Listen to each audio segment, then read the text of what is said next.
to another special green screen forecast. Your host Alvin Kamau on a Monday. As yes, it's all about that pool weather the week of June 8th. But will we have any storms to contend with? I'll talk to you more about that before we end off with those temperature trends from the Climate Prediction Center. But first, those temperatures over the next few days. These are high temperatures only for Tuesday, June 9th. And as you can see, those highs are perfect for the pool, anywhere from the upper 80s to lower 90s in a few locations. Of course, St. Louis is the urban heat island, so we're going to be a few degrees warmer than the surrounding areas. That's all that means. But perfect for the pool until you combine that humidity. That's when you know you're going to want to cool off. And don't forget the sunscreen as well as those sunglasses, because when you combine that, that gets those feels like temperatures towards that 100-degree mark in many locations, including the St. Louis region and surrounding areas. So you definitely want to make sure you're staying hydrated. And again, that sunscreen will be needed since those UV index values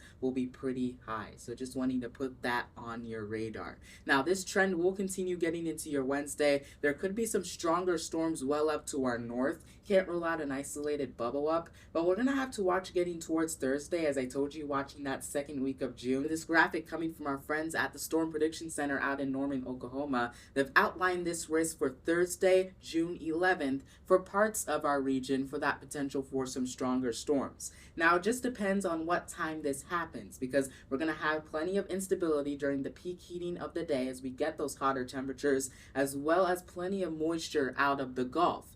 Now, if these storms try to come in during the night, those storms, of course, will be much weaker because the instability will be much lower. But if they come during the day, instability is much higher, and any storms that develop could easily become strong to severe.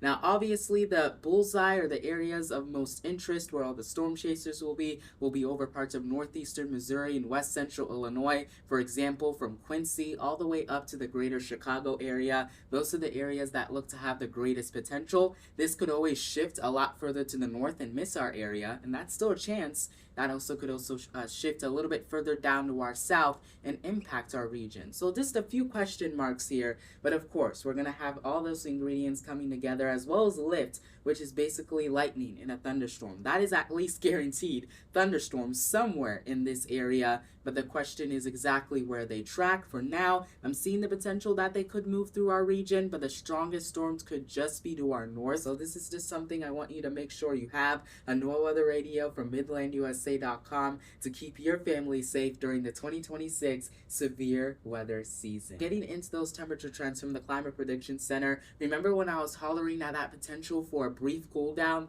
Well, we're going to see that getting into the third week of June, getting into those mid portions of the month and almost latter portions. That 6 to 10 day temperature outlook shows us that brief cool down being possible for a good portion of the United States. Those above normal temperatures hanging on for the western and eastern portion of the United States. We also see this trend continue even in the 8 to 14 day temperature outlook, though confidence does drop a little bit because we're eventually probably going to see those above normal temperatures start to fill back in as we head towards the end of the month.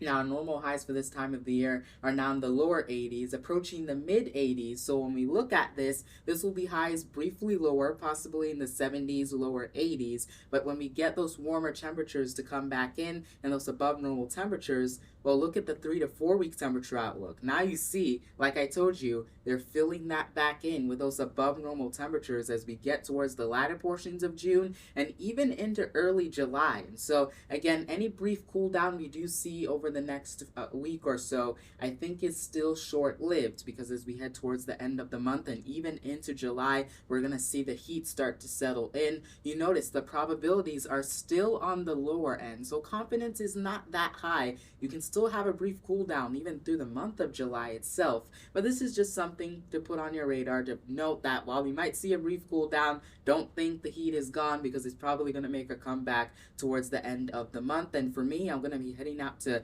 Tennessee in a few weeks, so I'll be out there, and hopefully we can see that good pool weather kind of come back into the forecast, because that is kind of one of the things that we are looking for. So don't be surprised. Like I said, brief cool downs are never shocking this time of the year, but we're going to have to watch for those above normal temperatures to come back by the end of the month and even into those early portions of July 2026. So those are all things that I'll be watching even when I'm away from the camera. But until then, for the latest updates, I'm going to be having my phone with me to bring you the latest information on any changes to the forecast, as our National Weather Service is working 24/7 to keep you safe. Make sure you follow me over on X or Twitter, whatever you want to call it. The link to that is down in the description. I'm also on Instagram and Threads at Weather with Alvin. So if you don't have Twitter, that's okay. You can follow me over on those social media platforms where I'll bring detailed weekend forecast on Fridays and detailed week forecast on Sundays and any other day if needed, especially if there's any higher end threats that I need to go over.